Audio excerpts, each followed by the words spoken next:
Buenos días, jóvenes. Hoy 29 de abril del año 2021. Ya, como hace un momento siempre les digo, somos pocos hoy, 15, conmigo 16, pero ya estamos chequeados en la lista. Como ya les venía diciendo siempre, ¿no? Somos pocos y ya puedo manejar el tema de la lista más rápido, de forma más rápida.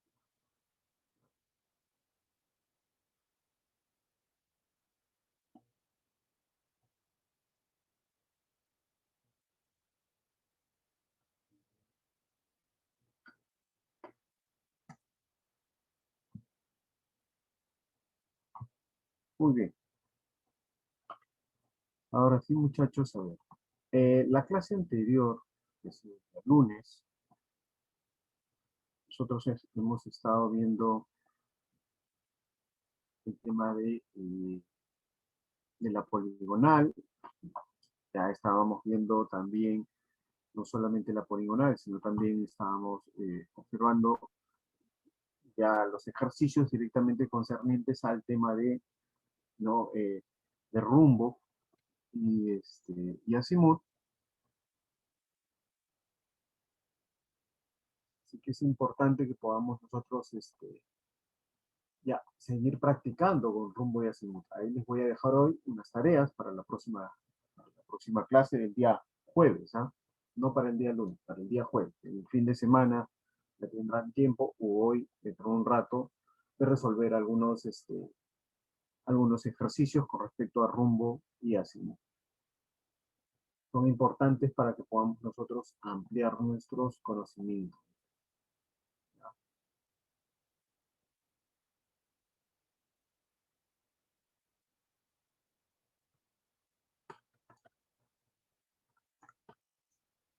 ¿Listo? Entonces, habíamos dicho qué cosas eran las poligonales, ¿no? Poligonal es una figura, ¿no?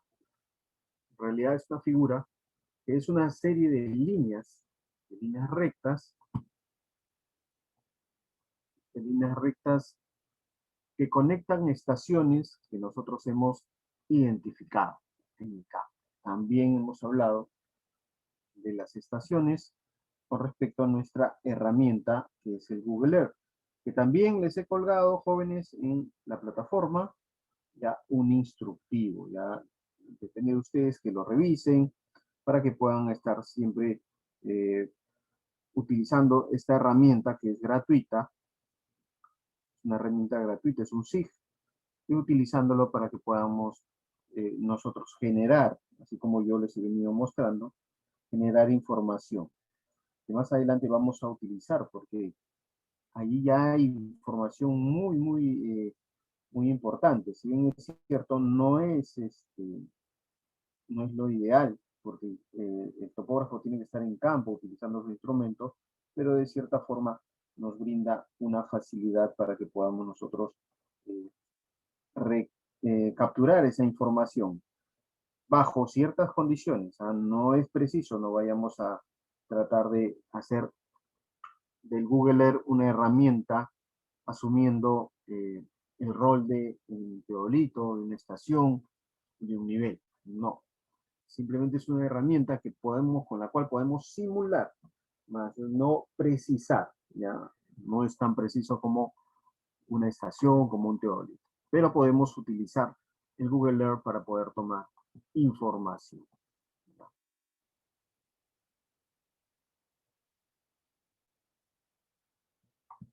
Listo. Entonces, habíamos dicho que las estaciones, ¿no? Hay estaciones poligonales, que son puntos establecidos en el itinerario de un levantamiento. ¿Qué era el itinerario de un levantamiento? Habíamos dicho también que el itinerario es justamente una ruta, ¿no? Que yo debo seguir. Puede ser horaria o puede ser antihoraria. En este caso, necesitamos continuar y seguir una ruta antihoraria, ¿no? Para que podamos nosotros tener una lectura directa de la señal. Una lectura directa. Eso lo habíamos visto la clase anterior en nuestro PPT anterior. Un momentito, se pone en pantalla negra. No los, eso lo habíamos visto en la clase anterior, justamente para el rumbo y el azimut. Vamos a abrirlo un ratito para referirnos directamente a ese momento. Momento, no se pongan nerviosos, no se observa la pantalla o si la pantalla está en negro. Entonces, aquí habíamos visto, ya habíamos descrito, ¿no? El itinerario topográfico. En el sentido antihorario para la lectura de un azimut directo. Directo. ¿Ya? Hay otra alternativa del azimut inverso, pero nosotros vamos a ceñirnos, vamos a concentrarnos en la lectura del azimut directo. Y en base a ello, que es más sencillo, ¿no? Trabajar el tema de colocar a cada vértice su rumbo y su azimut, haciendo los cálculos necesarios. Formó parte de la evaluación, de la evaluación, y con ello obtenemos este cuadro, ¿no? Este cuadro de valores calculados con respecto a la posición y a la dirección, ¿no? Hacia donde se está dirigiendo mi lectura, para poder obtener tanto los rumbos como las imágenes. En eso consistía.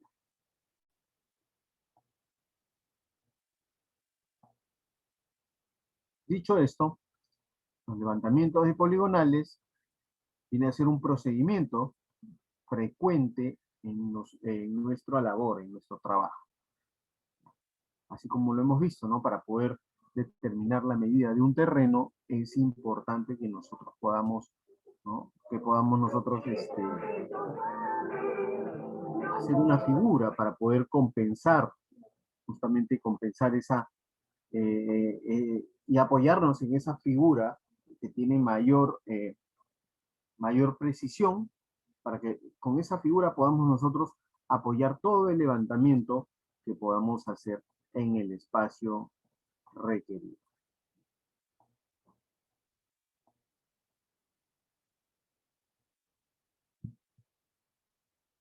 ¿Qué más habíamos dicho con respecto a la poligonal? Que existen dos tipos: la poligonal cerrada, ¿no? Que forma parte de una figura geométrica, valga la redundancia, cerrada por ¿no? Por la unión de las líneas que tiene. A diferencia de una poligonal abierta,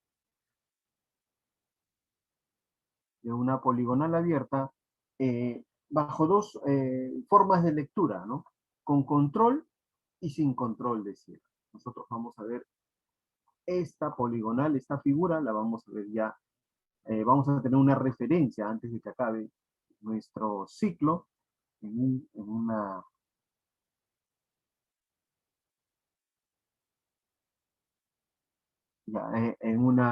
una clase, una sesión, pero vamos a trabajar directamente con esta figura ya en nuestro segundo ciclo, en topografía básica 2, porque ya ahí vamos a ver exclusivamente lo que se refiere a altimetría. Esta figura es ¿no? Para realizar los trabajos de planimetría, y aquí ya involucramos el tema de altimetría para hacer el control del cierre. Y finalmente, el método que se utiliza ¿no? Dependiendo de lo que vamos a hacer, de lo que vamos a medir o del proyecto en sí, nosotros vamos a evocar nuestro trabajo con una poligonal abierta o con una poligonal cerrada, ya dependiendo del proyecto que se va a concebir, ¿no? Una carretera, unos canales de regadío. Para ello yo necesito realizar un trabajo con una poligonal abierta, ¿ya? y utilizo mi poligonal cerrada, por ejemplo, para poder determinar la superficie o el espacio que voy a medir con respecto a una central hidroeléctrica, por ejemplo.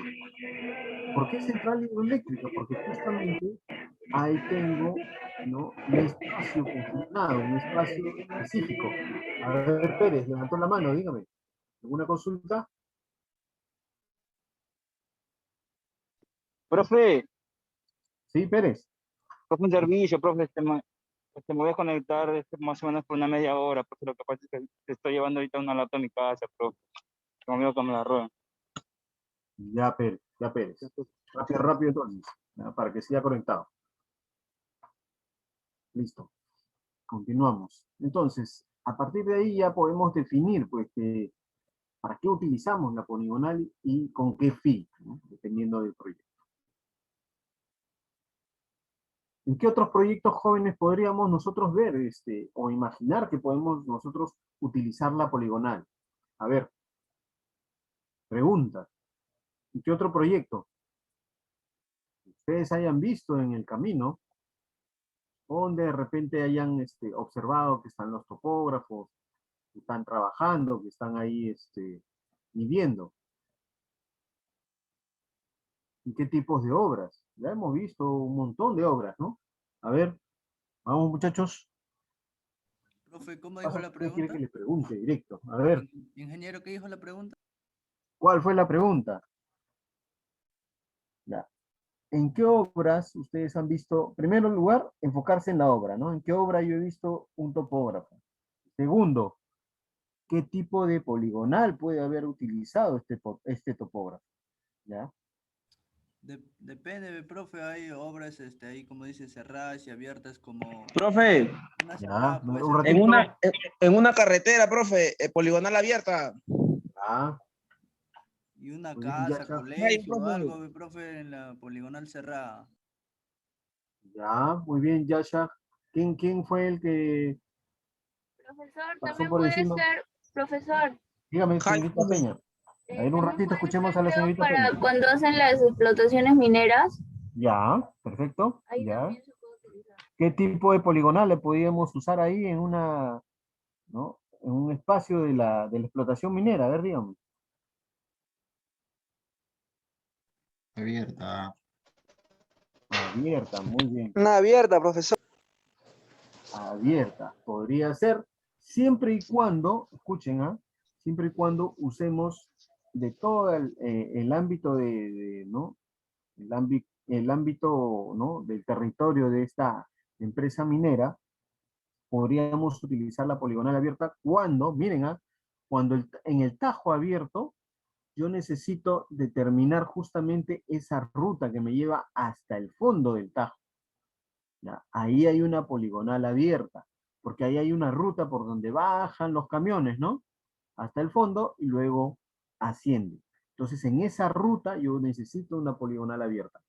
Pero para todo el pit, para todo el espacio propio del tajo, necesito una poligonal cerrada en la parte superior. Muy bien, jóvenes. Ahí tengo a varios de ustedes contestando muy bien. Profe, Díganme. en una carretera no sería poligonal abierta ya que tiene es una línea con un principio y un final. Claro que sí. Muy bien, Jaime, muy bien. Claro que sí. Poligonal abierta. Ustedes van a ver en el siguiente ciclo, ya van a ver ustedes con respecto a un curso que van a llevar que se llama Topografía para Caminos y Vías. Ahí van a trabajar directamente con la poligonal abierta, ¿no? Y la poligonal abierta va a ser, a su vez, el eje de la vía. El eje de la vía. Entonces, ahí es importante que puedan ustedes determinar esos espacios, ¿no? Muy bien, muy bien, muy bien, muchachos. Ok. Continuamos entonces. A ver, voy a mostrarles un video, ¿no?, para que ya entremos a conocer a nuestro instrumento de medición, ¿ya?, a nuestro amigo el teodolito, ¿ya?, que es el primer instrumento después de la brújula, va a ser el primer instrumento que vamos a utilizar.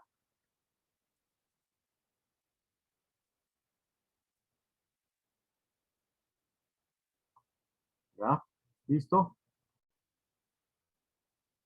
Se observa ahí el inicio del video, ¿no? Escuchen, por favor. Y ahí entramos a comentar. Pero no van a verlo como lo vemos generalmente. Hay que observar bien, ¿ah? Hay que observar bien cómo está el instrumento. ¿Listo? Escuchen. ¿Qué es un teodolito? Un teodolito es un instrumento que se utiliza para medir. Consiste en un par de círculos graduados posicionados en los ángulos correctos uno hacia otro. Se utiliza principalmente para medir ángulos horizontales y verticales. Sin embargo, estos instrumentos miden ángulos horizontales de manera más precisa que los verticales, ya que esta es la función principal en la medición. Con otras herramientas auxiliares puede medir distancias y desniveles apoyándose del método conocido como triangulación. Usar el teodolito es bastante sencillo, aunque hace falta algo de pericia que se gana con la práctica. Para empezar, debes hacer un reconocimiento del área e instalar el equipo, donde puedas ver el objeto de estudio sin obstrucciones. Paso número 1. La ubicación es estratégica. Paso número 2. Instale el equipo de manera que tengas suficiente estabilidad para movimientos inesperados. Paso número 3. La comodidad del operador es primordial. Paso número 4. Nivelar bien el equipo es crucial. Paso número 5. Finalmente, tienes que verificar tu alineación. Ya. A ver, muchachos. Ahí hemos escuchado varios pasos a seguir con respecto al teodolito. ¿Ya? ¿Qué pasos hemos escuchado? ¿Qué tenemos que hacer primero? La nivelación, profe.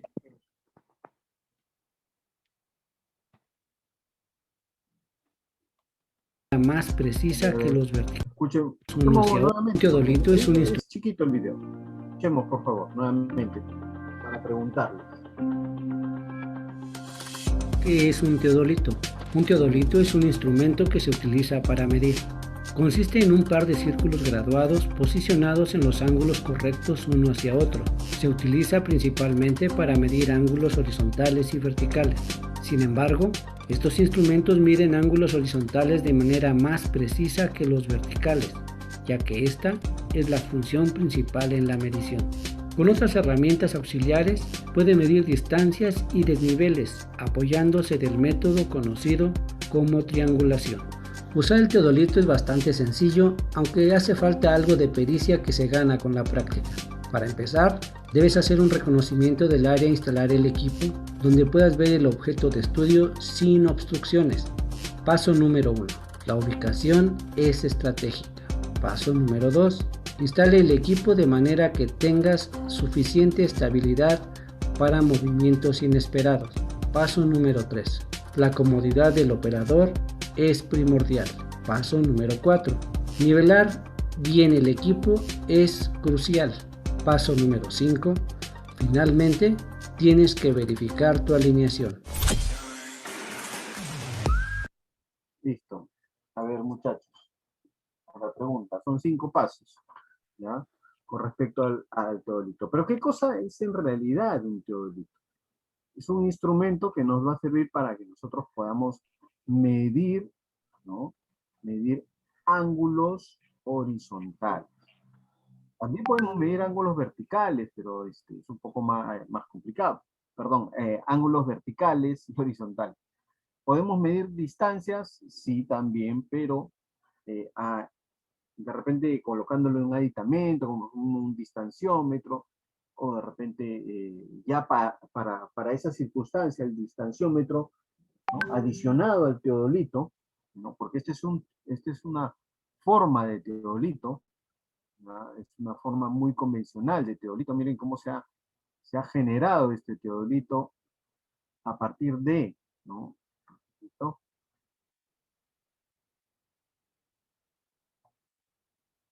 Un ratito, alguien por acá me habla por el chat, me dice, estabilidad, me dice Yasha, comodidad del operador, muy bien, nivelar bien el equipo, verificar la alineación, ya hay 4 pasos ahí.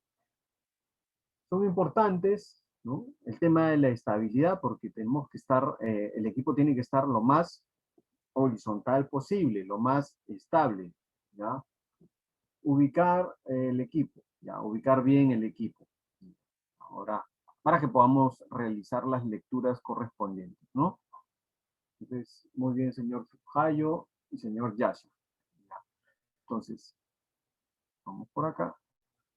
Es la Por función ejemplo, principal en la la señorita está viendo precisa que los verticales un instrumento que aquí similar al es teodolito la para función poder principal en la observar, Con otras observar herramientas los auxiliares ángulos que puede se van a medir formar. distancias y desniveles apoyándose Para en un eso método conocido. para eso sirve para nosotros el teórico, para ver los ángulos que vamos a formar, porque ahí el teolito debería estar completamente nivelado, completamente nivelado. Y mantener lo más horizontal posible, el teodolito nos determina que a partir de ahí tengamos el cero, ¿no? Completamente nivelado vamos a tener el cero, ¿ya? Y a partir de ahí podemos observar hacia la parte superior para poder nosotros darnos cuenta de los ángulos. Y también hacia la parte inferior, no crean que solamente vamos a observar hacia arriba, ¿no? Hacia abajo también se va a observar. Los pasos, como ahí ya lo estaban indicando sus compañeros, ubicación, hay que medir inclusive la altura del instrumento, porque son datos importantes que tenemos que escribir en nuestra libreta, ¿ya? ¿Qué es una libreta de campo? También vamos a determinar ya en la siguiente clase cómo anotar esta información que nosotros vamos a colectar del campo, tanto en la parte de las lecturas de las medidas, como en la parte del gráfico, ¿ya? Es importante manejar una libreta. Luego de la ubicación, la estabilidad, ¿no? El equipo tiene que estar estable lo más horizontal posible. Comodidad para el que va a hacer la lectura. Esa comodidad es importante porque acuérdense que, si bien es cierto, hacemos una lectura en este momento de un solo punto, pero cuando hagamos ya la topografía con una estación total, con un teodolito, con un nivel, vamos a hacer más de una lectura, ¿no? Posiblemente desde un solo punto podamos estar haciendo lecturas por más de 1 hora, 2 horas, entonces necesitamos esa comodidad, porque sí es complicado el tema de estar subiendo a una, ¿no? Porque muchos de repente no nos familiarizamos, no vemos bien, entonces sí, y en la primera, ¿no? Estacionamos nuestro equipo y nos queda muy alto. Entonces, agarramos una roca, una piedra, unos ladrillos, ¿no? Que puedan tener de repente a la mano, pero esa situación no hace que nosotros estemos cómodos y de repente podamos en alguna circunstancia tener un accidente y que, bueno, ¿no? Produciría un error, porque tendríamos que volver a comenzar. Es uno de esas dificultades o consecuencias de esa circunstancia, y lo peor sería pues que dañemos el equipo, ¿ya? Acuérdense que es un equipo costoso y generalmente no tenemos nosotros la opción de adquirirlo en la primera cuenta, ¿no? Es complicado adquirir un equipo.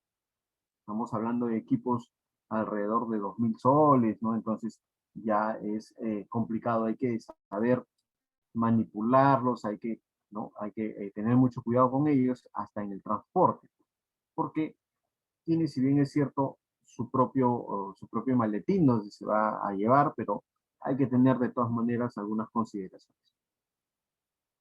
Sobre todo cuando, bueno, en nuestro nivel de instrucción, obviamente son equipos del instituto, hay que manejarlos bien y conservarlos para que otros compañeros puedan seguir utilizándolos. Pero ya en el campo, cuando estamos ya nosotros afuera, cuando estamos ya en el trabajo, nosotros vamos a ir a alquilar un equipo. Vamos a dejar de repente una garantía sobre él. Vamos a dejar, a veces nos hacen hasta firmar unas letras. Hay que tener mucho cuidado porque hay que devolver el equipo intacto, ¿no? Así como nos lo alquilan, de igual forma hay que devolver.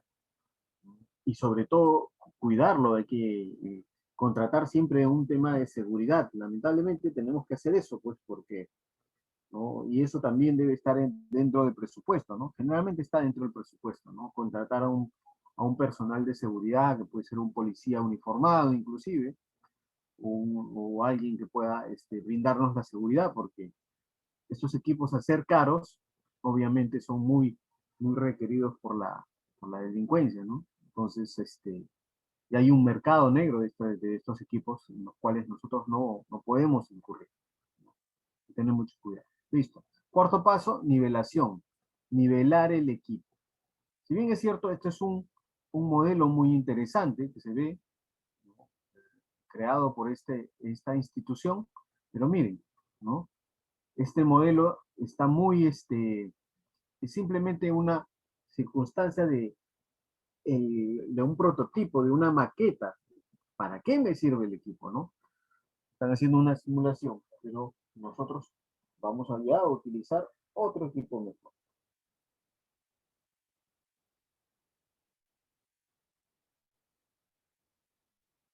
Momento.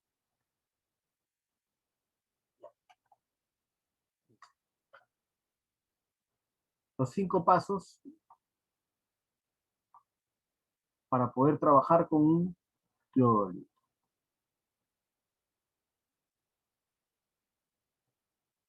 Ahora vamos a conocer ya directamente a nuestro teodolito. Hasta un ratito que se perdieron las imágenes, no sé cómo, pero vamos a agregarle las imágenes correspondientes.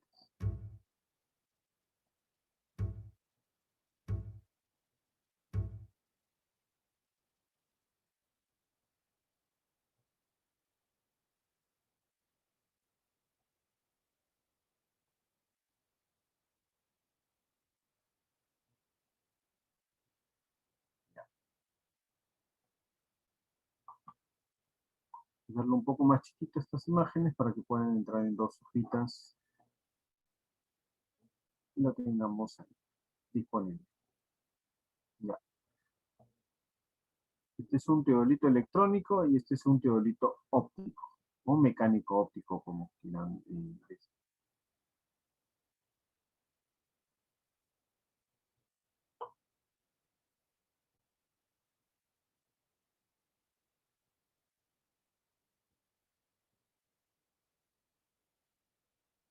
Ya, listo, muchachos. El teodolito, como ya habíamos visto, es un instrumento, ¿no? Es un equipo ya, ¿no? Para medir ángulos, para medir distancias y para medir pendientes, ¿no? Si bien es cierto, vamos a medir ángulos, ¿no? Ángulos hacia arriba o ángulos por debajo de su horizonte. Para medir distancias, también podemos medir distancias, pero tendríamos que agenciarnos de otro instrumento. En este caso puede ser la cinta, puede ser el odómetro o puede ser el distanciómetro. Y ya sabemos para qué sirve cada uno de estos instrumentos. Para medir pendientes, aquí se encuentra un nivel de mano, el riel, el fijo, el basculante o el automático para medir pendientes. También este equipo me ayuda a medir, ¿no?, las pendientes secuenciales, ¿no? Yo me puedo poner en la parte alta y puedo ir midiendo hacia abajo o hacia arriba, ¿no? Dependiendo de si yo quiero medir para alejarme, ¿no?, desde un punto, o de repente para que este punto ascienda, para que este punto suba y yo pueda determinar tanto los ángulos como las distancias. Es común que se piense que el topógrafo resuelve tus necesidades con triángulos, ya que puede dividir cualquier polígono en triángulos. A partir de ahí obtener, por ejemplo, el área. Esto me ayuda, esto con la ayuda de de las fórmulas del seno, coseno y la teoría de Pitágoras, para poder medir los triángulos a utilizar en el teodolito. Es sabido que, conociendo 3 datos de un triángulo, sabemos todo de él. Ejemplo, 2 ángulos y una distancia, y etcétera. Ustedes se están llevando ahorita, me decían por acá, geometría, ¿no? Porque es básico para nosotros determinar ciertas ciertas figuras en base a la geometría, sobre todo para el cálculo de áreas, ¿no? Para poder obtener nosotros esa información de áreas mediante los cálculos de distancias, de ángulos, ¿no? Porque al final nosotros podemos determinar esas áreas, pero con mayor precisión, utilizando nuestros instrumentos necesarios. Tenemos el teodolito de tránsito. Es un instrumento, ¿no?, de origen norteamericano para medir ángulos verticales y horizontales, con una precisión de 1 minuto o 20 segundos, ¿no? Estos círculos de metal que se ven, que se leen con lupa, los modelos viejos tienen hasta 4 tornillos de nivelación, ¿no?, como se puede observar acá, pero ya los nuevos tienen 3 tornillos nivelantes. Ya lo vamos a ver. Para diferencia un tránsito de 1 minuto y uno de 20 segundos, en los nonios, en los que 1 minuto tienen en un extremo el número 30 y los otros tienen 20 segundos, trae el número 20. Ya, ¿a qué se refiere? Mire, aquí tenemos mediciones, ¿no? Aquí tenemos, partes de este teodolito de tránsito. Tenemos ahí, por ejemplo, una brújula, tenemos ahí un círculo de la rosa de los vientos, tenemos ahí ¿no?, un nivel cilíndrico que permite que nivelemos, valga la redundancia, nuestro instrumento para mantenerlo lo más horizontal posible. Pero esto es el instrumento. Aparte vamos a tener que nivelar nosotros el óptico, el lente, ¿no? Y sí, efectivamente, en los costados, cada teodolito viene con algunos datos de tolerancia, algunos datos de la precisión de la lectura.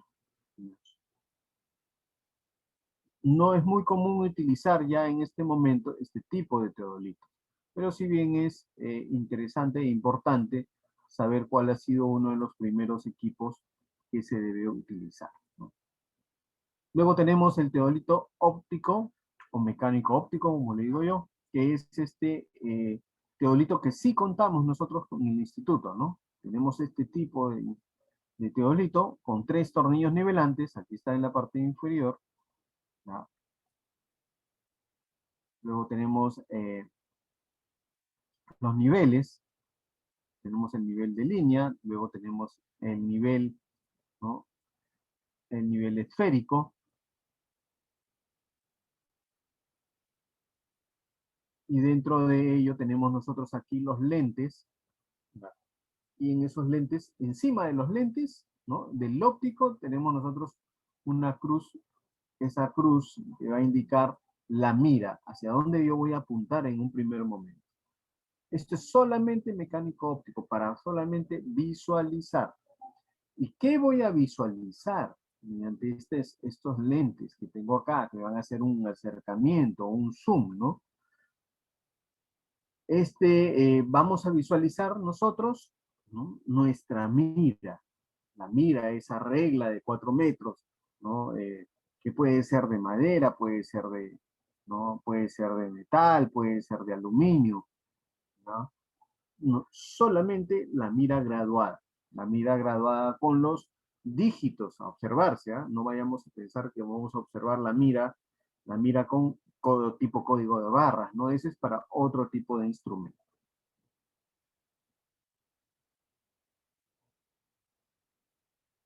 Los círculos son de vidrio, miren la parte inferior, los lentes en realidad, que traen una serie de prismas o espejos para observar en un ocular adicional. La lectura del ángulo siempre es vertical y horizontal.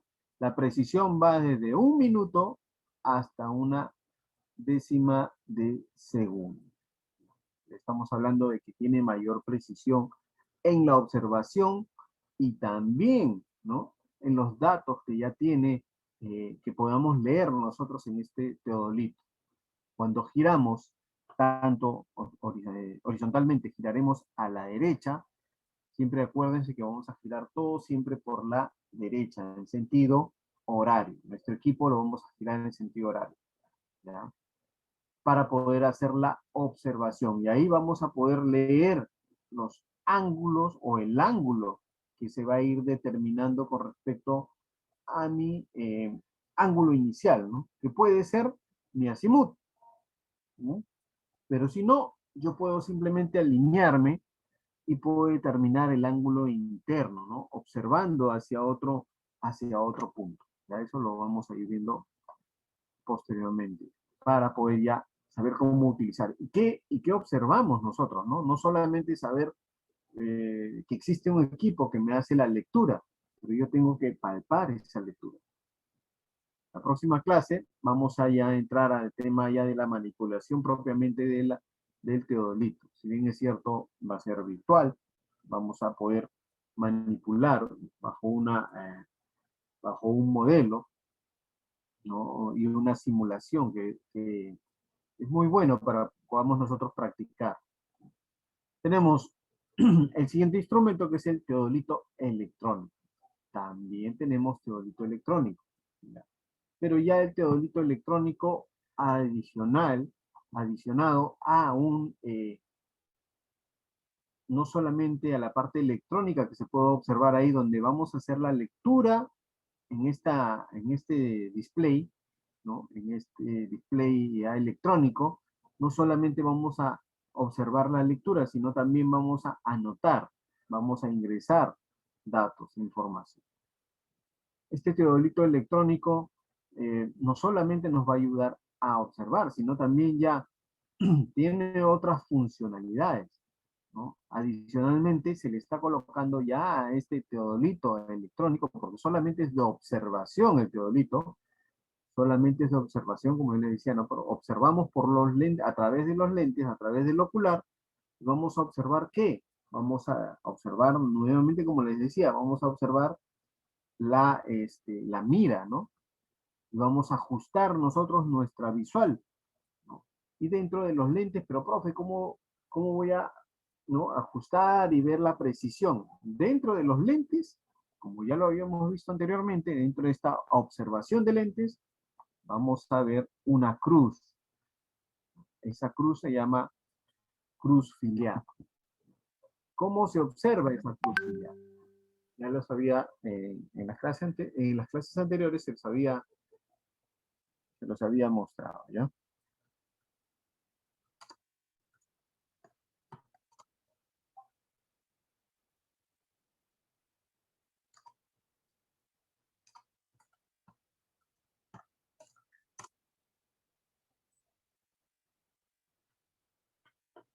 Está cargando para mostrarles nuevamente.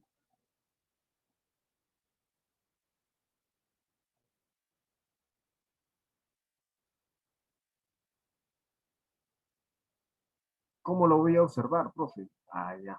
Aquí lo vamos a ver.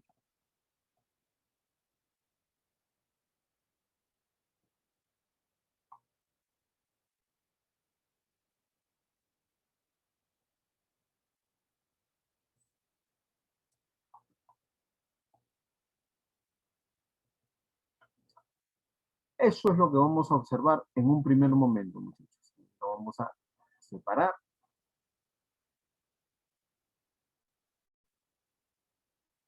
Esta es la primera observación que tenemos desde lejos, ¿no? Ahí está la mira. Nosotros estamos observando por el lente. Y esto es lo que vamos a ver. Los hilos estadimétricos que ya también le había hecho mención. Una cruz filial. La cruz, en la parte superior un hilo que también se va a llamar, valga la redundancia, hilo superior, hilo inferior. Y esta observación tanto de los hilos como, ¿no?, de la misma cruz me va a determinar mediante unas fórmulas, voy a poder determinar inclusive hasta distancias. No solamente el ángulo ya cuando yo muevo el equipo, apunto y pongo la cruz filial donde yo quisiera, ¿no? Quisiera mi observación. Por ejemplo, si yo observo ahí abajo, profe, yo observo acá, ¿no? Esta primera observación y determino esta ¿no? Esta medida sobre el suelo.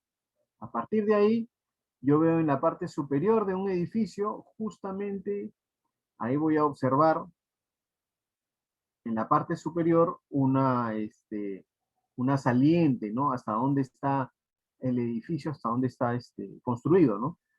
Y me va a generar un ángulo. Ese ángulo lo voy a observar en mi instrumento. No aquí en la cruz, sino en el instrumento, ¿no? Retiro mi visual y observo ya en el LED, ahí observo en la pantallita, ¿no? Cuál es el ángulo que he determinado.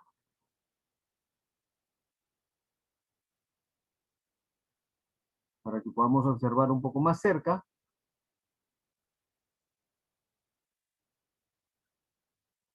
Así se ve, un poco más cerca, ¿no? Yo le ajusto el zoom y me voy acercando para ir determinando justamente mis medidas. Pero, profe, ahí veo medidas, ahí cómo voy a determinar esas medidas, esos numeritos, ¿qué significan? Ya, eso lo vamos a ir viendo en la siguiente clase. Estos numeritos me significan, ¿no? Altura, ¿ya? Me significan la altura del suelo hasta donde yo estoy observando. Del suelo hasta donde yo estoy observando. Y se ve de diferentes formas, ¿no? Ahí, ¿no? Esto es una mira, porque si yo estoy observando la mira, hay color rojo, hay combinado rojo con negro, hay observaciones sobre miras de color negro. Y finalmente,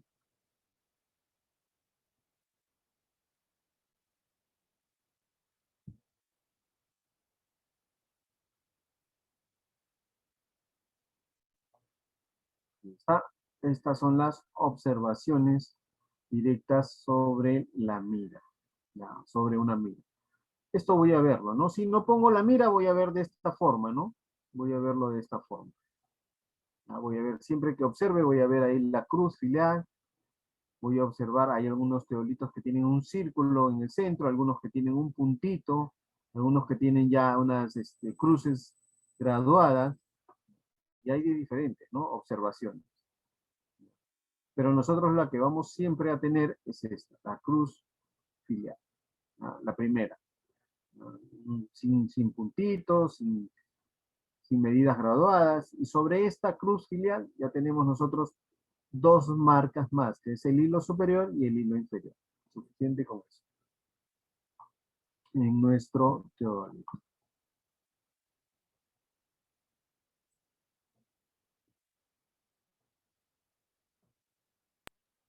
Entonces,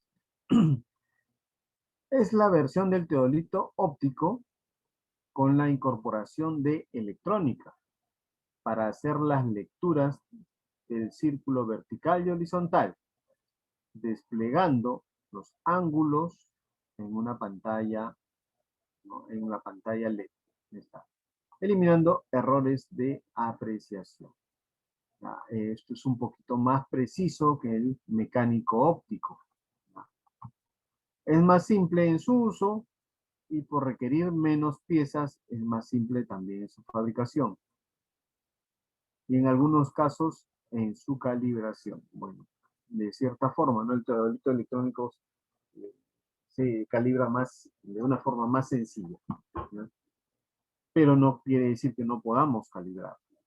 Ahora, el tema de la calibración no la hacemos nosotros, la hace una empresa especializada en este tipo de calibraciones de estos equipos, ¿ya? Nosotros no lo hacemos. Y pensemos que vamos a poder calibrar. Lo que nosotros podemos encontrar es esa diferencia, ese error que surge a través de, de que el equipo se ha descalibrado, ¿no? Puede haberse descalibrado por el tema del uso reiterativo, puede haberse descalibrado por algún acontecimiento, algún golpe. Profesor, Dígame. una pregunta, y si un ejemplo, ¿no? Yo tuviera ese equipo y se me malogra, se descalibra, ¿qué es lo que tendría que hacer? Ya, vayamos primero a las circunstancias. Bueno, se supone que cuidamos nosotros nuestro equipo, ¿no? Porque es un equipo costoso. sea nuestro, sea alquilado. Pero a veces como tenemos que transportarnos, ¿no? Tenemos que transportarnos a través generalmente los proyectos, ¿no? Los grandes proyectos como centrales hidroeléctricas, como líneas, ¿no? Líneas de alta tensión. ¿Ya? Nosotros somos los que hacemos primero la topografía, entonces tenemos que movernos de la ciudad, ¿no? Y en ese movernos en la ciudad a veces llevamos nuestro teodolito o estación o nivel, y bueno, y lamentablemente a veces se golpea mucho dentro de él, ¿no? Dentro de su propia caja. Entonces, eso no quiere decir que el equipo esté malogrado cuando llegue yo a trabajarlo, ¿no? De repente ha generado una descalibración del equipo, entonces lo que tengo que hacer es, ¿no? Un artificio para saber y encontrar ese error que pueda llevar. Si bien es cierto, cuando nosotros alquilamos un equipo, inclusive hay que exigir, ¿no? El certificado de calibración de este equipo. Porque en algunos trabajos sí se requiere, no en todos. Porque ya alquilar un equipo con su certificado de calibración de un día antes es mucho más caro que alquilarlo pues posteriormente, ¿no? Después de un mes, ¿no? Pueda que alguien nos garantice que está calibrado, pero nosotros para eso tenemos que hacer un artificio para poder identificar si está calibrado o no. Si no, ya, si en el transcurso del regreso ya hice mi topografía, regresé a devolver el equipo, ¿no? Y en ese transcurso, nuevamente el golpeteo de nuestro equipo y lo observamos, ¿no? Lo instalamos un ratito y vemos, uy, ya no tiene el mismo, ¿no?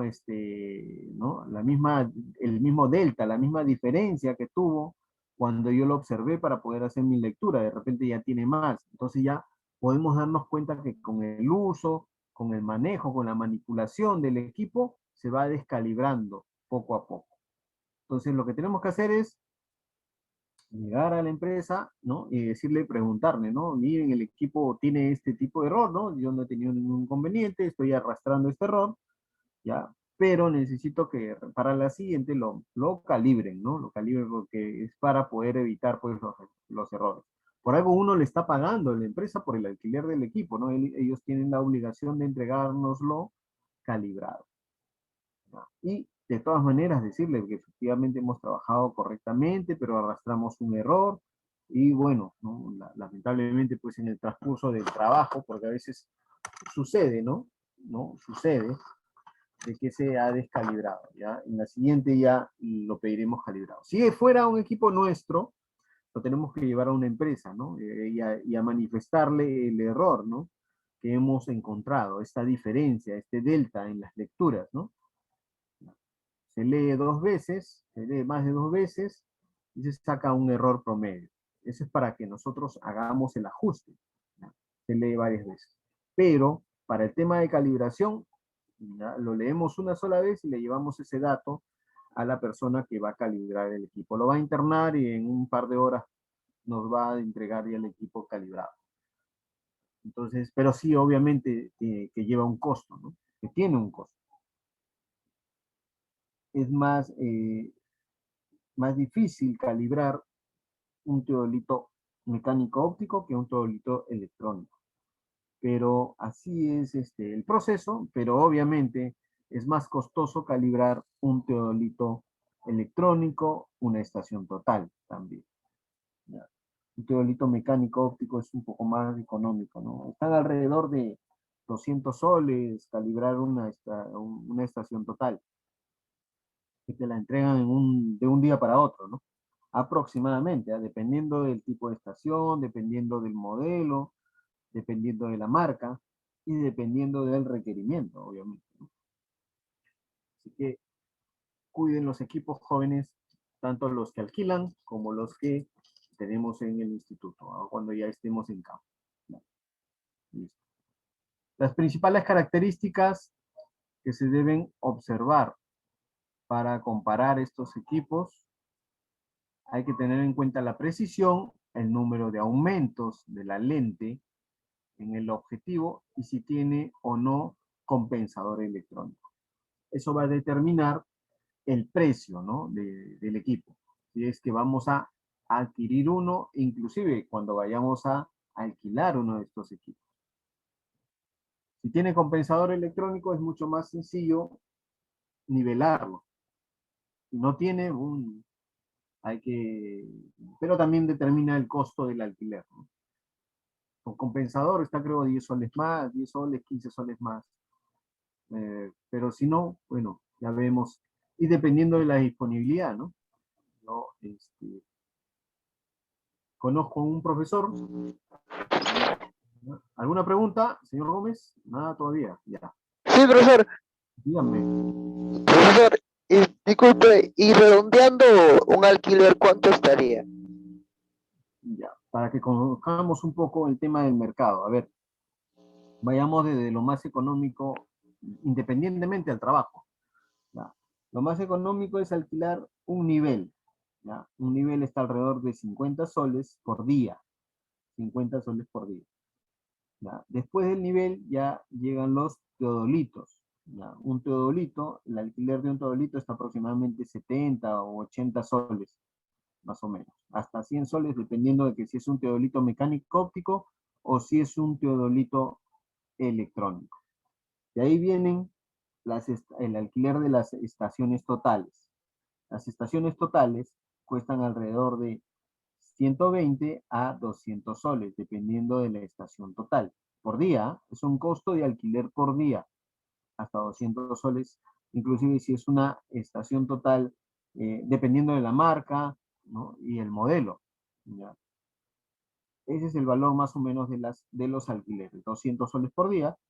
Y a partir de ahí hay otras estaciones totales, que son ya las estaciones totales más caras, que son las robóticas, que sí cuestan alrededor de 500 soles diarios, y ya pasamos al otro alquiler de otro equipo, que es un escáner digital, ¿no? Este escáner digital sí está mucho más caro, está alrededor de 800, 700 soles el día, ¿no? Por la cantidad de puntos que genera, ¿no? Simplemente instalamos, lo ponemos ahí, y el escáner va leyendo, ¿no? Va dibujando. Esa es más o menos la escala de valores de alquileres, aproximadamente, siempre con rangos, ¿no? Ahora ya, si nosotros habitualmente alquilamos los equipos para que hagamos nuestros trabajos, ya ahí comenzamos a tener mayores beneficios, ¿no? Rebaja en precios, más tiempo, ¿ya? De repente ya podemos conversar con el dueño, nos hacemos amigos del dueño, de repente nos alquila, ¿no? Más rápido, nos conserva un equipo, ¿no? Llamamos y que requiero yo este equipo tal porque me he acostumbrado a trabajar con este equipo. ¿Ya? Y he probado dos, tres. Dígame. Sí, sí, sí. Adelante, ¿Y Peralta. cuál sería más o menos un aproximado de costo para comprarse o así una de cada de esas máquinas? Un aproximado. Un aproximado ya. Vayamos a los temas de costo. A ver. De la misma escala, en lo que acabo de decirlo, es de la misma forma. Primero el nivel, porque es el más económico, está alrededor de entre 700 y 1000 soles, ¿ya? Un nivel. De ahí ya vienen los teodolitos, que está alrededor de 1500 a 2000 soles, un teodolito mecánico óptico. Teodolito electrónico está entre 2000 y 2500 o hasta 3000, dependiendo de la marca y modelo. Y de ahí ya vienen las estaciones totales que están por más de $1500. Estamos hablando de 4500 soles, ¿no? Aproximadamente 4500 soles una estación total. Hay estaciones inclusive un poquito más económicas, ¿ah? Dependiendo de la marca y modelo, por eso le digo. ¿Ah? Pero yo les doy más o menos los precios de marcas que son más las marcas top que están en nuestro mercado, ¿no? De ahí están las estaciones totales, que pueden llegar hasta los $2000, $2000 que son alrededor de 6000 o 7000 soles, entre 4000 y 7000 soles, una estación total dependiendo de la marca y modelo. A partir de ahí están las otras estaciones totales que tienen un sistema que se llama lectura de RTK, ¿ya? Que están asociados, ¿no? A otros equipos. Ese sí cuesta y llega a costar alrededor de hasta 10.000 soles, dependiendo de la marca y modelo. Y ahí están las otras estaciones y estaciones totales, ya están las otras que les mencioné, las estaciones totales robóticas, que esas sí están alrededor de los entre 10.000 y 15.000 soles más o menos, ¿ya? Y después hasta 20.000 soles puede llegar a estar una estación robótica, ¿ya? E inclusive hasta más a veces, ¿ah? Y de ahí están las estaciones láser, ¿no? Y ya sí están alrededor de los 20.000 dólares. Dólares, ¿ah? No soles, 20.000 dólares. Estamos hablando de que cuesta más de 50.000 soles una estación o un escáner láser, como le decimos. Ya no es una estación total, sino es un escáner láser. Más o menos así, muchachos. Así que conservemos, cuidemos los equipos que nos alquilan. Porque inclusive hasta, por eso les decía, ¿no? Tiene que estar dentro del presupuesto el tema de la seguridad. Imagínense que nos roben a nosotros una estación total. Estamos hablando de más de 2.000 dólares, 3.000 dólares, dependiendo de la marca y modelo, ¿no? Y hay que conservar los equipos, sobre todo porque si alquilamos, dejamos una garantía. Y sobre esa garantía, encima de la garantía, a veces nos hacen firmar una letra. No vamos a trabajar por siempre para poder devolver una estación total, y a veces eso ya va en detrimento de nuestro trabajo directamente, ¿no? Hay que tener mucho cuidado. Listo, muchachos. Continuamos entonces. Entonces, finalmente, el teodolito, los teodolitos están, la importancia directamente de estos teodolitos radica en poder medir los ángulos, tanto verticales como horizontales. Adicionalmente, podemos incrementarle otra utilidad a este teodolito, basándonos pues en el ajuste de los lentes, ¿no? En la información ya electrónica que se va a ir guardando, ¿no? Punto por punto, ¿no? Y bueno, ya para poder almacenar también la cantidad de puntos, porque acuérdense que vamos a manejar un tema de libreta, ¿no? Entonces, en mi observación inicial, con este teodolito óptico, voy a anotar en mi libreta, voy a hacer gráficos, dibujos con respecto a la poligonal o al espacio físico que voy a, ¿no? que voy a levantar, que voy a hacer el levantamiento topográfico.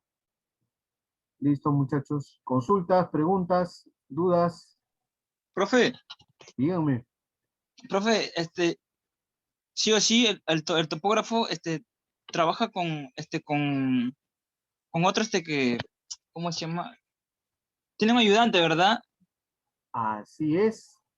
No podemos hacer los trabajos independientemente, individualmente, a menos que estuviéramos en otro país, ¿no? En Noruega, que estuviéramos en Inglaterra, en donde simplemente alquilamos una estación total robótica y simplemente con el prisma, ¿no? Pero bueno, ahí ya estamos hablando de otra realidad, ¿no? En donde ahí ven a un topógrafo y lo que hacen es tomarle foto, ¿no? En cambio acá nos ven a nosotros topógrafos, nos quieren asaltar.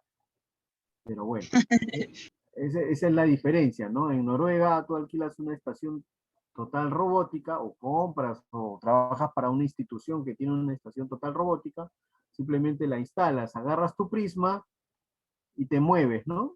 Y te mueves a un lado y desde tu prisma vas disparando tú, ya no requiere de un asistente. Pero no es complicado, muchachos. Siempre de igual forma va a requerir de un asistente. Es más, no solamente requerimos de un asistente, requerimos de un asistente y un ayudante. Cada uno tiene su nivel y sus actividades que realizar. Nosotros como topógrafos, ¿no? Como encargados ellos van a estar a disposición nuestra, ¿no? Nosotros vamos a decirle al asistente hacia dónde va a desplazarse, qué cosa es lo que va a leer. Ese asistente va a caminar con también un instrumento. Puede caminar con el jalón o dependiendo puede caminar con un prisma, ¿no? Entonces ya no se llama jalonero, se va a llamar prismero. Y así vamos a ir nombrando a nuestros asistentes, ¿no? El prismero se mueve y uno va indicándoles a dónde se va a mover, ¿no? Vamos a utilizar también otros equipos adicionales, porque cuando ya se aleje o se pierda de nuestra vista el prismero, ya vamos a requerir, en vez de estarle gritando, vamos a requerir hablarle por una radio o hablarle por celular, ¿no? Indicarle hacia dónde se va a mover, que ponga, que plomee. Plomear es un término en el cual vamos a utilizar generalmente como una jerga para que podamos nosotros indicarle al prismero que él tiene que mantener el prisma y el jalón en todo caso, con el prisma en la parte superior, lo más firme posible, ¿no? Bien plomeado significa que tiene que estar bien horizontal, bien nivelado. Entonces eso le vamos a indicar o por radio o por celular o se lo gritaremos pues en campo, ¿no? Pero bueno, ese es el asistente. Y después del asistente está nuestro ayudante, el ayudante que se va a encargar de que si estamos en campo, estamos en una zona donde hay, bueno, podemos de repente hacer un trabajo en ceja de selva, o de repente en la selva, o de repente en la montaña donde hay obstáculos, ¿no? Inclusive que tapan nuestra visualización, como puede ser la vegetación, ¿no? Árboles grandes, algunas ramas, y ahí va a entrar, ¿no? Va a entrar en acción el ayudante, ¿no? Va a agarrar su machete, va a agarrar ¿no? Va a agarrar algún instrumento que lleve para poder cortar o las ramas, o bajarlas, o moverlas, no sé, ¿no? Y poner los puntos, poner la estaca, ¿no? Donde uno indique. Por ejemplo, el topógrafo va a decir, aquí una estaca, ya listo, viene el ayudante y planta la estaca. Pone la estaca, de repente se requiere monumentación de esa estaca, va a comenzar a hacer un trabajo ¿no? Hermano. de albañilería para poder colocar un hito. No, ahorita vengo. Dígame. ¿Alguna otra pregunta, consulta? Ah, ya, profe. Muy bien. Entonces, nosotros vamos a estar a cargo como topógrafos de la brigada de topografía, compuesta generalmente por 2 personas. ¿Ya? Y sin olvidarnos, obviamente, si hacemos levantamiento en ciudad, como por ejemplo en Lima o en cualquier ciudad, siempre una persona de seguridad. Siempre, siempre. ¿No? Así vaya yo a trabajar en una zona, ¿no? Que no es peligrosa. Lamentablemente hay que trabajarlo de esta forma. ¿Ya? No salía, ve. Muy bien, muchachos. ¿Alguna pregunta? Consulta? ¿Algo más, Orellana? Profesor, ¿y a partir de qué ciclo podemos ir a campo, hacer donde está práctica y todo eso? Ya deberíamos estar en campo, señor Orellana. No, sí, pero... Al campo, profe. No, si yo quiero salir, ponte para hacer por una empresa, así, no hacer... Ya, para hacer tus prácticas preprofesionales. Ya a partir del segundo ciclo ya. Porque cada 2 ciclos vamos a avanzar en un módulo, se llama módulo. ¿Ya? Este módulo que requiere ¿no? que cuando ya avancemos todo un año, ¿no? Vamos a tratar de solicitar, ¿no? prácticas para que podamos cumplir con el módulo, en este módulo y podamos avanzar, porque para el final de nuestra carrera es necesario, se requiere de haber pasado ciertas horas de práctica, ¿ya? Para que puedan ustedes graduarse, para que puedan ustedes sustentar sus perfiles, sus proyectos para su titulación. Entonces, hay requisitos que hay que cumplir. A partir ya del próximo ciclo, ya ustedes tienen que ir pensando dónde voy a ir a hacer prácticas, aunque sea como prismero, como ayudante, y poder obtener, ¿no? ese certificado de horas de práctica.